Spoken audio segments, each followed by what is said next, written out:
English subtitles are available. I'm not fluent in English, so please turn on English subtitles. This is my second video about backcountry ski at Kagura Ski Resort in English. In this video, I would like to explain one of my favorite backcountry routes that you can access from the top of the 5th pair lift. In the previous video in March 2025, I called this route an area under the reflector. If you have not yet seen my previous video in which I explained basic rules of backcountry skiing at Kagura Ski Resort and how to download official backcountry map, please click a link in the descriptions below. Also, I have prepared a list of videos either spoken in English or including human-made English subtitles. Please see the descriptions below. I skied this route on March 1st, 2025, which is the last season, not now. This backcountry course is rather easy. You can come to this area under the reflector, with or without climbing skins and tour bindings. If you do not have climbing skins, you have to traverse a slope for about 20 minutes over a rather long distance. The best way is to use climbing skins or snowshoes. If you do not have climbing skins, you can do boot pack like this, which means walking with your ski boots while carrying skis on your backpack. Now I'm going to explain how to ski the area under the reflector on the map.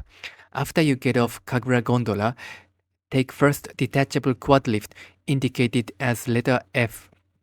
After getting off, turn right and descend to the 5th pair lift indicated as letter I.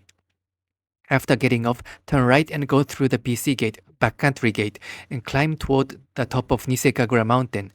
As I explained in my previous video, there is no ski patrols standing at the BC gate and there is no locked door. So you can freely pass through the BC gate. However, submission of a climbing plan and checking of your avalanche beacon is recommended. Please see my previous video for details. This is the GPS track from the top of the 5th pair lift to Z1 ski trail and the bottom of the 8th pair lift in Tashiro area. Blue line indicates the GPS track. On this day, I climbed to the top of Kagura Mountain, which is optional. You can start skiing from the top of Kagura Mountain, skipping the real top of Kagura Mountain. The area enclosed by yellow line is a wide and gentle slope, so you can ski anywhere in this area. While climbing, you may stop climbing midway and start skiing toward the slope enclosed by the yellow line. Green line indicates a traverse route for skiers who do not have climbing skins. As you can see on this map, it is a little bit tiring to traverse along the green line. Therefore, I recommend you to climb for 10 or 20 minutes with your boots so that you can move to the area under the reflector without difficulty, and also you can enjoy skiing on fresh snow if you climb only a little bit. This is the top of the first detachable quad lift of Kagura. After getting off, turn right and climb a little bit and then descend to the 5th pair lift.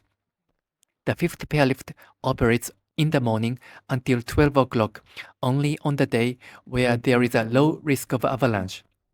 Usually, on the day after heavy snow, many skiers make a long queue at the top of the quad lift for opening of the 5th pair lift. This is the 5th pair lift. The trail under the lift is I-1 trail. I do not recommend I-1 trail because there are too many skiers in I-1 trail, which becomes super bumpy in a very short period of time. On the day before this day, there was a heavy snowfall, so you can see that the snow under the lift is dug. Since bulldozers cannot come here, snow was removed by human power. This is the top of the 5th pair lift. You can see the BC gate on the right-hand side. This is the BC gate. Recently, there is no ski patrol standing here. There is no locked gate. There is a beacon checker and a post for submission of climbing plans. So in reality, anybody can freely pass through. Please see my previous video for the local rules and the actual situation. There are printed climbing plan forms here, so you can write your climbing plans here, but the climbing plan form can be downloaded as a PDF from the web page. Please see my previous video. As you can see, this climbing route is very gentle, so you can simply walk with your ski boots. Usually there is usually there is one track for climbing skis and another track made by snowboarders who are walking with boots or maybe snowshoes.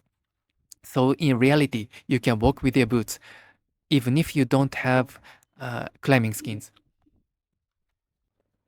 I'm now climbing with climbing skis and tour bindings. As you can see, there are many footprints of probably snowboarders walking with boots. This slope is very gentle, and this climbing path leads to the Nisei Kagura, the fake top of Kagura Mountain. According to the local rules, we are encouraged to bring an avalanche transceiver, a probe, and a snow shovel. But in my case, I usually do not bring a probe and a snow shovel. They are too heavy. I have an avalanche transceiver though. I am now walking alone, all by myself. So if an avalanche occurs, nobody will search me. So I'm not sure an avalanche transceiver is helpful or not. If you come as a group, companion rescue may be important.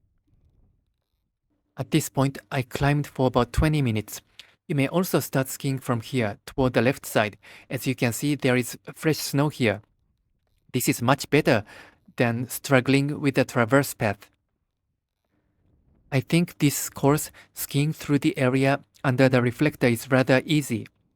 It takes only 20 or 30 minutes to climb, and you can stop climbing midway anywhere. This route can be recommended to beginners. This is Nisei Kagura, the fake top of Kagura Mountain. You can also start skiing from here toward the area under the reflector. On this map, I'm now at the point indicated by red circle. I'm now walking toward the real top of Kagura Mountain. This is optional. You do not have to climb Kagura Mountain in order to go to the area under the reflector. As you can see, you have to go up and down repeatedly, so you may have to descend while climbing skis still attached, which may be a little bit hard. The scenery from this ridge is splendid.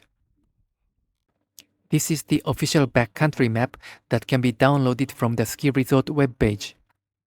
As this map shows, you can climb to the top of Kagura Mountain, but you are not allowed to go to the slope on the opposite side from the ski resort. I'm now walking on the ridge. This is the highest mountain around here, so the scenery is great. This may be the real top of Kagura Mountain. I am not 100% confident because the guide post is under the snow. Because many people are taking a rest, and also based on the GPS coordinates, this place may be the real top of Kagura Mountain. Now I have to walk back to Nisei Kagura, the fake top of Kagura Mountain. Right now, I have climbing skis still attached to the skis because I have to go up and down repeatedly, which is a little bit cumbersome. So if you are not interested in climbing to the top, you can skip here. You may want to start skiing from Nisei Kagura Mountain without coming here. At this point, which is south of Nisei Kagura, I detached climbing skis to start skiing. This is a good place to take a rest. There are not many people resting around here. On this map, I'm now at the point indicated by red circle. I skied toward the left side by mistake. When I realized that I was returning back to the top of the fifth pair lift, I traversed toward the reflector area as indicated by the GPS track. From here, I started to ski. As you can see, the slope in this area is wide and gentle, so you can go anywhere. But today's destination is the reflector area, so eventually I have to go to the right side. But please be careful not to go beyond the ridge toward the right side. As the contours of the topographical map shows, the slope becomes extremely steep if you go beyond the ridge. Don't go beyond the ridge. It is very fun to ski here. The slope is wide and the inclination is not steep. Very good for beginners. There are not too many people here because most people cannot climb at all. Although it takes only 30 minutes to climb to Nisei Kagura, the fake top of Kagura Mountain. This area is paradise as compared to the area near the fifth pearlift where there are too many people. At this point, I realized that I was almost returning back to the top of the fifth pearlift, so I changed direction to traverse toward the ridge where there is a reflector. Maybe if you come here for the first time, you may want to use a GPS device such as Garmin or Android or iPhone application with offline map capability. In Japan, Yamap and Yamareko are popular applications for mountain climbing. In this scene, I am now traversing on the slope on the left side of the ridge toward the reflector. I am now at the point indicated by red arrow. I am now approaching an area close to the reflector. On the right hand side, I can see the reflector. I will soon be able to see in the reflector. Today I made a mistake, so I'm not at the highest point of the ridge close to the reflector. But if you want to enjoy the steep slope under the reflector for a longer distance, you may want to traverse to the highest point of the ridge, which is close to the reflector. This is the famous secret area, which the locals call the area under the reflector, in Japanese, Hanshaban no shita. Most locals do not tell how to get here, probably because they want to keep this area their secret. I'm disclosing everything on this YouTube channel, so local people may be angry. As you can see, there are not many skiers and snowboarders here, probably because it is a little bit difficult to get here. By the way, if you want to come here without climbing skins, please see my video in the past. I paste a link in the descriptions below. There is one important thing you have to know if you ski here. Be careful not to go into the steep valley with lots of holes. In order to safely return back to the trails of ski resort, you have to go to the right side and go over the ridge to merge into Z1 trail of Tashiro area. On this map, never go into the valley indicated with a red X. Also, there is an elevated land next to the valley, which is also dangerous. If you go there, there is no way out. You have no choice but to descend a cliff-like slope into the dangerous valley. You have to go to the right side to traverse and cross the ridge as indicated by red arrow.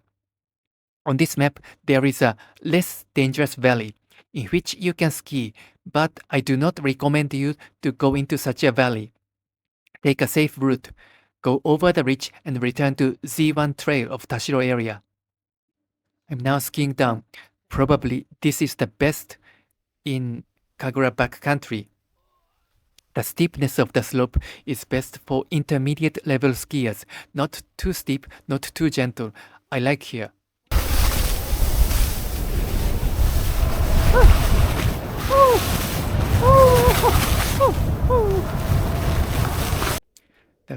The valley you are seeing in front is the less dangerous valley, which are indicated on the map. You can ski along this valley, but I recommend you to traverse along the ridge on the right side.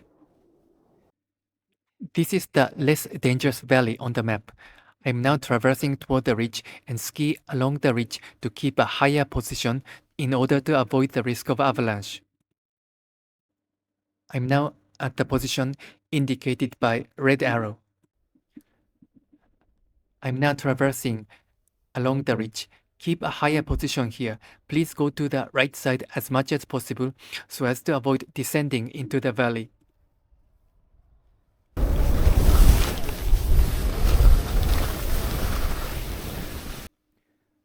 You can now see the Z1 trail of Tashiro area in front. So you go to the right side and you can merge into the Z1 trail of Tashiro. If you keep a higher position while you are traversing, you can come here very easily. But if you descend to the left side into the valley, you have to climb back to this ridge a little bit at this point. So try to keep a higher position toward the right as much as possible so that You don't have to climb here. Now I have successfully returned back to Z1 Trail of Tashiro area. Please subscribe and hit the thumbs up button. Even though most of my videos are in Japanese, I made a list of videos in which English subtitles are available. See the descriptions below. Thank you for watching.